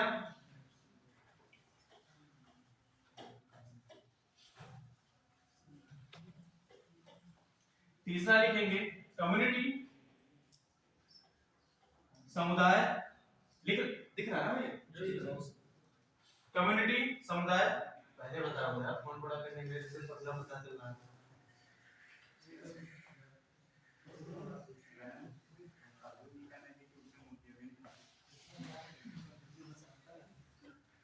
कम्युनिटी, समुदाय। ये सीधा सीधा क्वेश्चन आता है इसमें कि पारिस्थितिकी का कितने स्तर होते हैं, और क्वेश्चन आ जाएगा कि जैसे पारिस्थितिकी कोई स्तर पूछेगा 6 स्तर होते हैं, ठीक, ऐसे क्वेश्चन आ जाएंगे। नहीं तो उसमें क्या होगा, 4 ऑप्शन डालेंगे, उस 4 ऑप्शन में एक ऑप्शन ऐसा होगा जो उसमें स्तर नहीं होगा, ठीक है, इसलिए लिखा है। और उसका एक एक वर्डिंग अब समझाते चलेंगे, ठीक है। लिख लिए सर हाँ अगर ये फिक्स में है तो इसको डिस्क्राइब करना पड़ेगा। हाँ डिस्ट्रैक्ट करना, ये ऐसे नहीं डायरेक्ट आएगा मेंस में। मेंस कभी क्वेश्चन उसका लेवल नहीं बोलेगा तो आपको, क्योंकि एकेडमिक एग्जाम तो हो नहीं रहा है, तो सीधा सीधा आपका करंट सिनेरियो में एनवायरनमेंट इकोलॉजी के इफेक्ट क्या है, समस्याओं का निराकरण कैसे करोगे, और अपने शहर को स्वच्छ बनाने के लिए एनवायरनमेंट पारिस्थितिकी कैसा उपयोग करोगे। हमेशा क्लाइमेट से रिलेट करके पूछेगा, हमेशा आपके शहर से संबंधित सिचुएशन के बारे में पूछेगा, ठीक है। आपको अर्बन सेटलमेंट के बारे में पूछेगा कि आपने स्मार्ट सिटी, ग्रीन सिटी का विकास कैसे, हरित योजना कैसे, गवर्नमेंट का क्या इनिशिएटिव है, गवर्नमेंट का क्या पहल है, ठीक है। इसके वजह से अभी G20 सम्मेलन हो रहा है, जैसे अभी क्या होता है COP15 का सम्मेलन हुआ है, फिर उसमें क्या होता है कि अभी GPAI का सम्मेलन हुआ। GPAI होता है ना कि मतलब government participation on artificial intelligence, जिसमें भारत इसमें अध्यक्षता कर रहा है, फ्रांस से अध्यक्षता लेकर के भारत के पास आ गई, ठीक है। तो ये सब जैसे अभी भारत ने G20 में बात बोल रहा है ना कि अब हमेशा भारत का भी एक पहल रहा है ना, एक भारत श्रेष्ठ भारत का निर्माण। अभी उसने क्या बोल रहा है, एक विश्व, एक देश, और आपका वसुधैव कुटुंबकम की नीति, और एक फ्यूचर, एक भविष्य का निर्माण, ठीक, यही बात कर रहा है ना, एक ब्रह्मांड का निर्माण, ठीक है। जैसे अभी के रिकवर टुगेदर, स्ट्रॉन्गर टुगेदर की बात इस बार वाली थीम में हुई थी G20 की, तो इससे रिलेटेड इस टाइप के क्वेश्चन पूछेगा, जैसे हरित ग्रीन पहल चलाई है, इनिशिएटिव चलाई जा रही है, इससे रिलेटेड क्वेश्चन। समस्या मतलब जो अभी प्रेजेंट टाइम में समस्याएं हैं, जैसे क्या हो रहा है प्रदूषण से, पोल्यूशन से, कि नदियों में इतना ज्यादा प्रदूषण फैल गया है, तो उसकी समस्याओं के निराकरण कैसे किया जाए। सुपोषण की समस्या, यूट्रिफिकेशन जिसे बोलते हैं, जैसे अब अगर बात उठाई दी थोड़ा सा उसे क्लियर कर दें। जैसे अभी समस्या क्या चल रही है कि अभी यहाँ पे जैसे मान लो कि आपकी क्या हुआ, ये आपका कानपुर शहर, ये क्या कौन शहर है, कानपुर। कानपुर से एग्जांपल ले रहे हैं कि यहाँ पे क्या प्रदूषण, क्या नदियों का बहुत ज्यादा है, इसलिए इसका एग्जांपल ले रहे हैं। कानपुर शहर है, कानपुर में क्या होगा कि यहाँ पे यहीं पे कहीं पे इंडस्ट्री लगी हुई है, क्योंकि एक थोड़ा बड़ा फार्म है,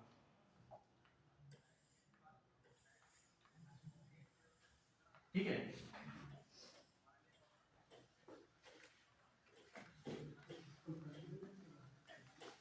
कानपुर है, यहीं पे क्या लगी हुई है, इंडस्ट्री लगी हुई है बड़ी बड़ी, ठीक है, ये बड़ी बड़ी इंडस्ट्रियां लगी हुई हैं। अब रिवर का मान लो फ्लो ऐसे हो रहा है, ठीक है, ये फ्लो हो रहा है, ये क्या जा रही है, नदियां जा रही हैं। अब अगर यहीं पे आप इंडस्ट्री लगाओगे, अब नदियों का कुछ क्या होगा कि जैसे छूटा हुआ रीजन, मान लो ये छूटा हुआ रीजन, पानी यहाँ पे क्या है, पानी पानी, ठीक है। अब नदियों से जो क्या होगा, कचरा होगा, वो कहाँ पे आ रहा है? सीवेज के माध्यम से कहाँ पे आ रहा है? मलमूत्र के माध्यम से कहाँ पे आ रहा है? सीवेज, सॉरी, मल के माध्यम से कहाँ पे आ रहा है? सीवेज के माध्यम से नदी में आ रहा है। अब नदी से इस क्षेत्र में भी आएगा जहाँ पानी रुका वाला क्षेत्र है, ठीक है। तो ऐसे क्षेत्रों में क्या होता है कि प्रॉब्लम आती है, जैसे यहीं पे बगल में तालाब, कोई भी क्या हो, यहीं पे तालाब, अब इनकी निकासी है यहाँ पे, ठीक है। यहाँ पे क्या होंगे? न्यूट्रिशियस, नाइट्रोजनस या फास्फोरस जो कचरे हैं वो यहाँ पे आ रहे हैं, और यही तालाब में क्या रह रही है? मछलियां भी रह रही हैं, छोटे मोटे कीड़े भी रह रहे हैं, और इसमें क्या होता है? जलकुंभियां थोड़ी थोड़ी रह रही हैं, ज्यादा नहीं, इससे कि जिससे डोमिनेंस इनका न बढ़ने पाए, ठीक है, इनका प्रभाव ज्यादा न बढ़ने पाए। लेकिन हुआ क्या कि इंडस्ट्री के लग जाने की वजह से यहाँ पे क्या हुआ कि नाइट्रोजन, फास्फोरस और नाइट्रोजनस जो आपके ये मिनरल्स होते हैं वो आपके कहाँ पे आ गए? यहाँ पे आ गए। इसकी वजह से क्या हुआ? किसी भी प्लांट को ग्रो करने के लिए कैसे मिनरल्स की आवश्यकता होती है? नाइट्रोजनस। भाई कोई प्लांट को अगर अपने आप को ग्रो करना है, बढ़ाना है, फैलना है, तो उसके लिए किसकी जरूरत होती है? नाइट्रोजन की। तो अगर नाइट्रोजन मिनरल्स यहाँ पे आ जाएंगे तो अब इसे हम यहाँ दिखा रहे हैं। अब यहाँ पे क्या हो गया कि नाइट्रोजन अगर मिनरल आ गए तो इनके पास क्या होगा? जो जलकुंभी होते हैं उनका क्या होगा? डोमिनेंस हो जाएगा, उनका प्रभाव ज्यादा फैल जाएगा, और जिसकी वजह से कि इस पानी में क्या होगा कि जलकुंभियों का विकास बहुत ज्यादा हो गया। अगर जलकुंभियों का विकास बहुत ज्यादा हो गया, इस बीच इरेज क्यों हो रहा है? विकास बहुत ज्यादा हो गया तो ये क्या करेंगे? ऑक्सीजन जो उसमें घुली हुई ऑक्सीजन है, पानी में क्या होता है? ऑक्सीजन होता है। क्यों? H2O क्या होता है? H2O होता है ना, पानी क्या है? H2O, इसमें घुला हुआ क्या है? ऑक्सीजन है, ऑक्सीजन है। अब ये घुला हुआ ऑक्सीजन कौन कंज्यूम करेगा ज्यादा से ज्यादा? जिसका डोमिनेंस ज्यादा होगा। अपने तुम्हारे यहाँ पे कौन सबसे ज्यादा चीजों को, रिसोर्सेज को, संसाधनों को यूज करेगा? जो क्या होगा? पावरफुल, जो क्या होगा? पावरफुल होगा। तो यहाँ पे जाने से पावरफुल कौन हो गया? जलकुंभियां पावरफुल हो गई। तो उसमें जल में उपस्थित ऑक्सीजन जो जरूरत की चीजें होती है वो कौन सबसे ज्यादा यूज करेगा? जलकुंभी। कमी किसके? जलकुंभी जब ज्यादा यूज करेगी तो कमी किसके लिए हो जाएगी? फिश के लिए, मछली के लिए। मछली के लिए क्या होगी?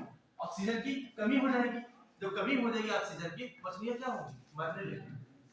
अगर किसी भी इन्वायरमेंट में या सिस्टम में या किसी भी तंत्र में या किसी भी प्लेस में, हैबिटेट में अगर सामंजस्य, समन्वय नहीं है तो वो तंत्र क्या होता है? क्या होता है? उसे क्या बोलोगे? खराब होता है। जैसे आप अगर किसी भी इलाके में आप रहते हो, उस इलाके में आप अगर सर से अपना सर उठा के जीने का आजादी अगर नहीं है आप, तो वो तंत्र अच्छा है? जाना चाहोगे? नहीं जाना चाहोगे। क्यों? क्योंकि आपको उठने नहीं दिया जाएगा, आपको बढ़ने नहीं दिया जाएगा। क्योंकि किसी भी एक ही जीव की, एक ही स्पीशीज की, ठीक है, प्रभावशीलता किसी भी एनवायरनमेंट के लिए क्या होती है? खराबदायक होती है, खराब सिद्ध होती है, ठीक है।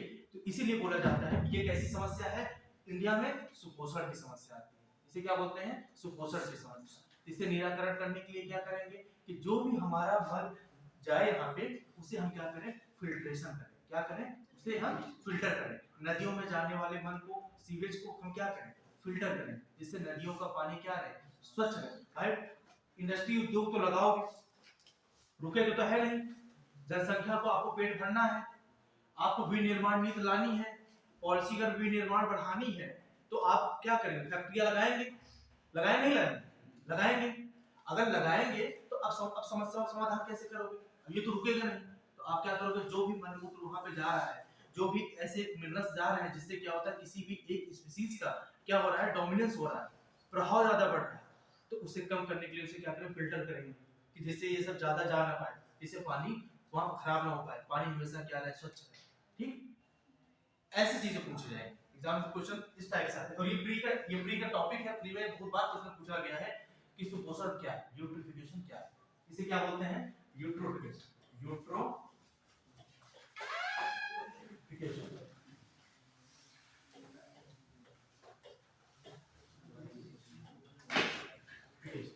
सुपोषण, और कई बार क्वेश्चन आ चुका है इसके, सुपोषण की समस्या का निराकरण कैसे करोगे? ये आपका जो टॉपिक है आपने जो पूछ लिया कि मैनेजमेंट का टॉपिक कि आपका प्रबंधन कैसे करें, ठीक है। लेकिन आप बात चल रही थी हम फिर से क्लियर कर दे, ठीक है। किस में हम चल रहे थे? कम्युनिटी। फिर आगे लिखो इकोसिस्टम, परितंत्र,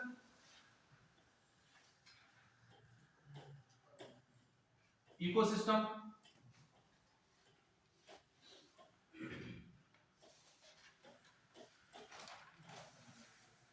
परितंत्र,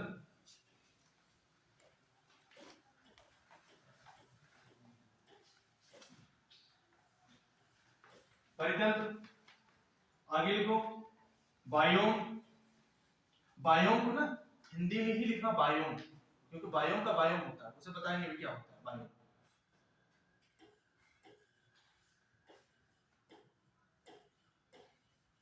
बायोम।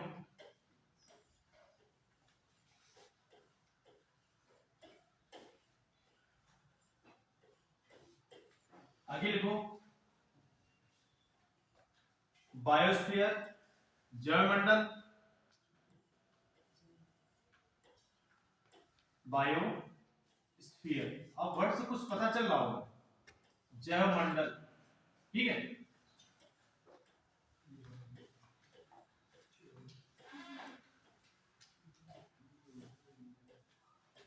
जैवमंडल। अब तुम्हें क्वेश्चन जब आएगा तो क्वेश्चन में ये बोलेगा कि मतलब इकोलॉजी का कितने स्तर, मतलब पारिस्थितिकी के कितने स्तर होते हैं।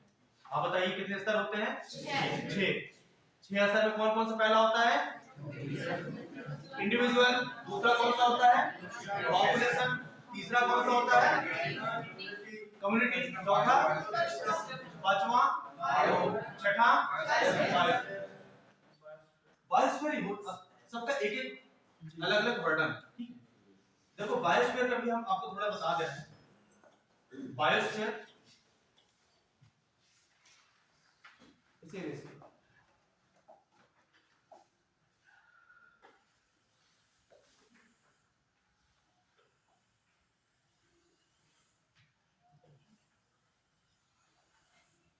ये आपका हो गया लिथोस्फीयर या स्थलमंडल।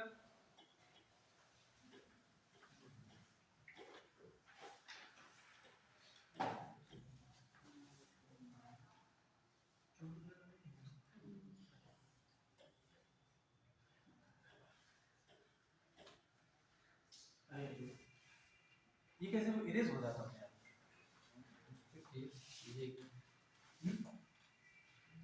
सर उससे तो वापस आ जाए।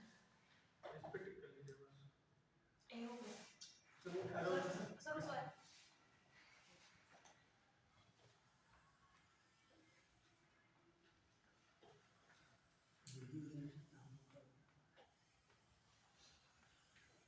टाइम बचा है नहीं? 5 मिनट का लिए तो थोड़ा सा बता दें इसे अलग रखिए, क्योंकि इन्वायरमेंट प्रोटेक्शन एक्ट बताना है, ठीक है। ये ही होता है जैसे जो स्थलमंडल होता है, जलमंडल होता है, वायुमंडल होता है। तो स्थल, जल, वायुमंडल का जो बीच का क्षेत्र, इंटरसेक्शन जो पॉइंट होता है, वही क्या होता है? बायोस्फीयर होता है, जैवमंडल होता है। सबसे ज्यादा जो प्राकृतिक पारिस्थितिकी और पर्यावरण का जो विकास है, जो क्षेत्र है, वो कभी क्वेश्चन में तुरंत आता है कि सबसे ज्यादा पर्यावरण पारिस्थितिकी किस क्षेत्र में पाई जाती है? जलमंडल में। क्यों? क्योंकि तीनों पे ये क्या है? ये कौन सा क्षेत्र है?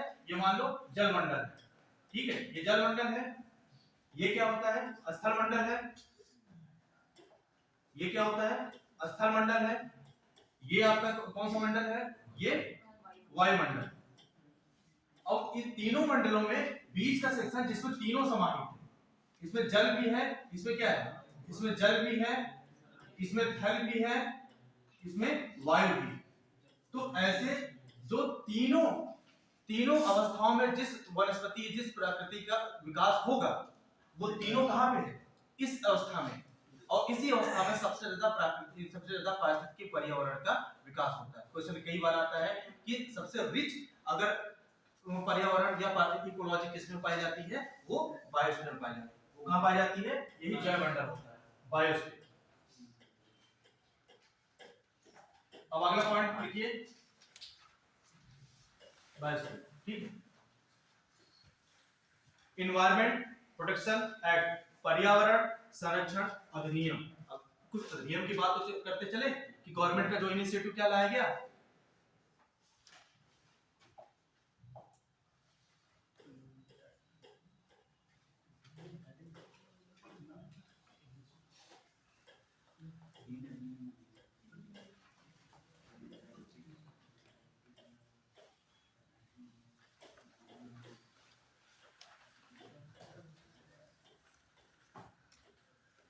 एक्ट पर्यावरण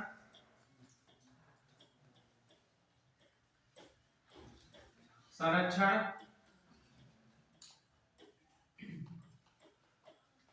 अधिनियम।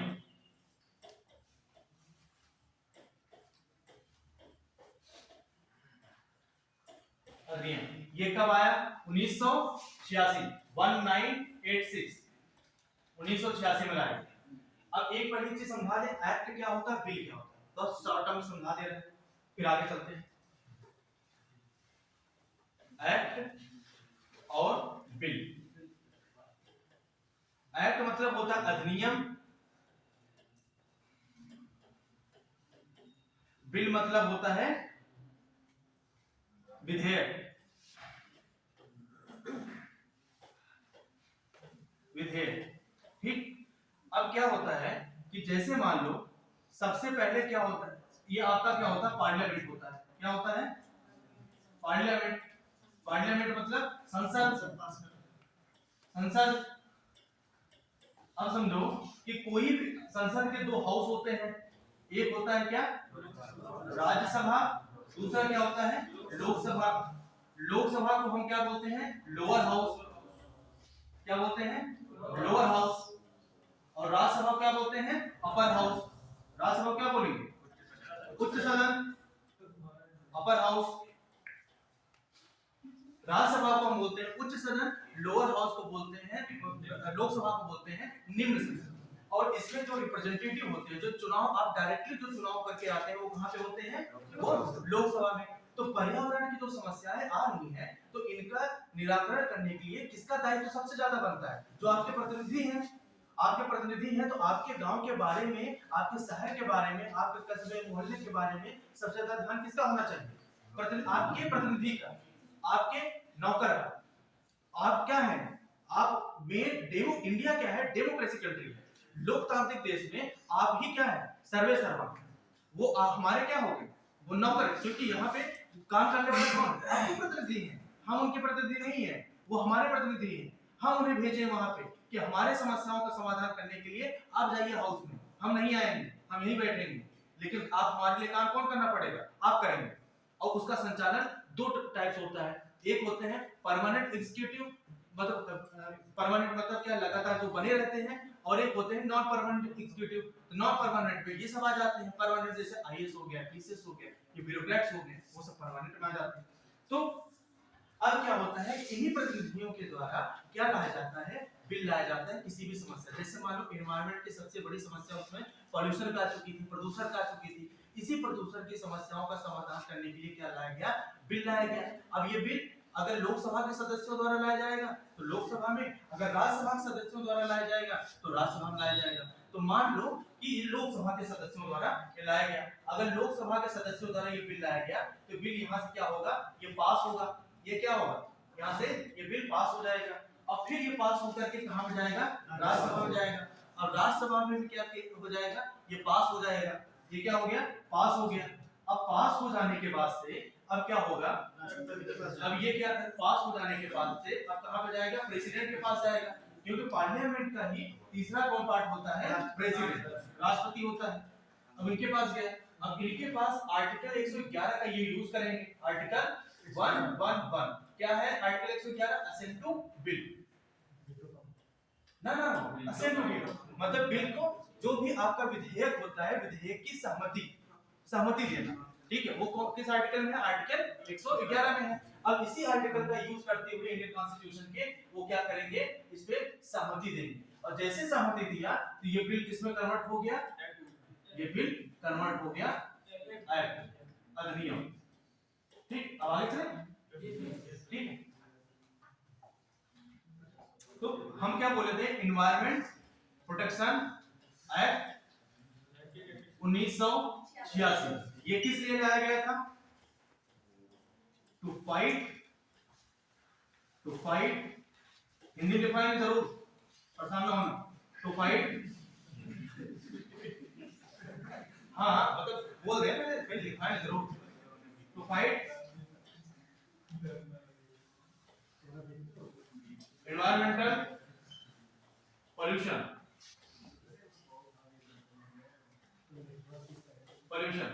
किसके लिए लाया गया? पर्यावरणीय प्रदूषण, पर्यावरणीय प्रदूषण की समस्याओं से लड़ने के लिए, किसके लाया गया? पर्यावरणीय प्रदूषण की समस्याओं से लड़ने के लिए ये हमने क्या लाया? अधिनियम लाया, इन्वायरमेंट प्रोटेक्शन एक्ट 1986। टाइम अभी है कि खत्म हो गया? टाइम हो गया। एक चीज इसमें और थोड़ा सा मेंशन कर लो, अगर दो पार्ट अगर समय हो तो, ठीक है। हम इन्वायरमेंट प्रोटेक्शन एक्ट 1986 की बात इसलिए कर रहे हैं, इसमें और भी चीजें हैं, हम लिखवा देंगे। एक पॉइंट ये है कि हम हमारे कॉन्स्टिट्यूशन में, जब हमारा कॉन्स्टिट्यूशन, हमारा संविधान बन रहा था, इस बात का जिक्र हम जरूर कर रहे थे कि हम जहां रहते हैं, कहा जाता है कि अगर कोई भी जानवर जहां बैठता है तो अपने हिसाब से वो वहां को उतनी सफाई करके उसका समाधान करके बैठता है। ये कहा जाता है, आपके गांव में या कहीं कस्बों में कहावत होगी, तो हम क्यों ना करें? तो हमारे जो बनाने वाले, जो भी हमारे गुरुजन रहे होंगे या संविधान निर्माता जो रहेंगे, उन्होंने इस बात को जरूर ध्यान दिया होगा कि जिस पृथ्वी पे, जिस जगह पे हम रह रहे हैं, तो उस पृथ्वी का उत्थान होना या उस जगह का उत्थान होना स्वाभाविक सी बात है, उसे करना भी चाहिए। तो इसके लिए पर्यावरण का समस्याओं का समाधान करने के लिए हमने पहले ही भारत के संविधान में एक है 51A में, आर्टिकल 51A में क्या है? डीपीएस, क्या है? नीति निर्देशक तत्व, क्या है? नीति निर्देशक तत्व। उसी में मैंने, हम संविधान निर्माताओं ने एक आर्टिकल डाला है, आर्टिकल 48A।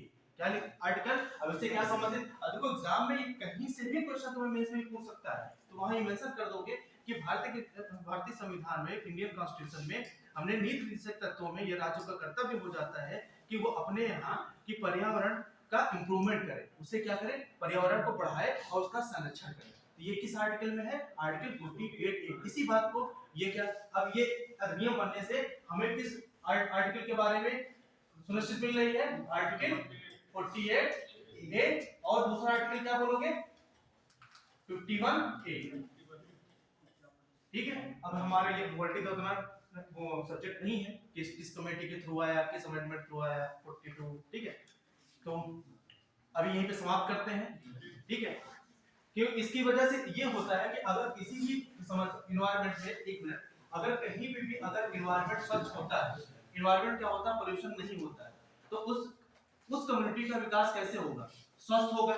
अब यहाँ पे कैसे आप बना दिए, अब यहाँ पे डाल दोगे EPA, इन्वायरमेंट प्रोटेक्शन एक्ट, ठीक है। अब यहाँ पे कैसे दिखाओगे?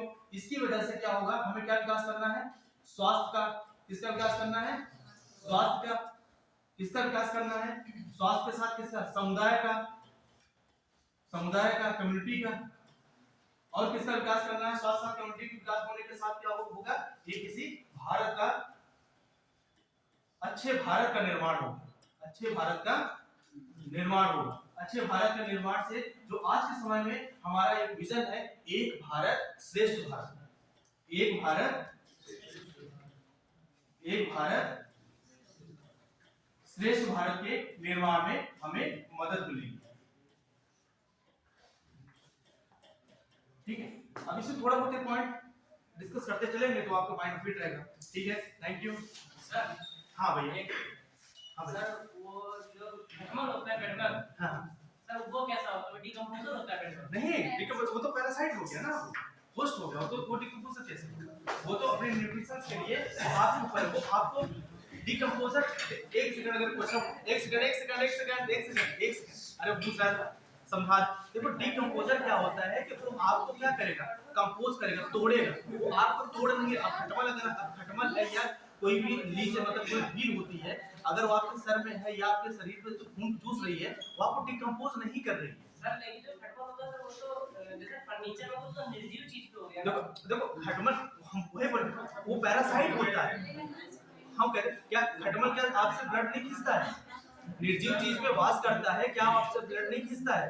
क्या जो मील होती है आपसे ब्लड नहीं, तो वो एक पैरासाइट होते हैं, वो होस्ट पे हमेशा जीवित रहते हैं। डिकम्पोजर मतलब जो आप तोड़ करके मृत अवस्था जब किसी की हो जाती है तो मृत अवस्था के बाद डिकम्पोजर का काम आता है। बात यहाँ पे कोई भी चीज अगर मृत चली गई, मृत अवस्था में चली गई, तो मृत अवस्था के बाद डिकम्पोजर का काम आता है। जो सूक्ष्म ऑर्गेनिज्म होते हैं, जो सूक्ष्म जीव होते हैं, उसे तोड़ करके मिट्टी में मिला देते हैं। ठीक है, डिकम्पोजर का काम हमेशा मृत अवस्था के बाद स्टार्ट होता है। ठीक है, clear? Okay sir thank you.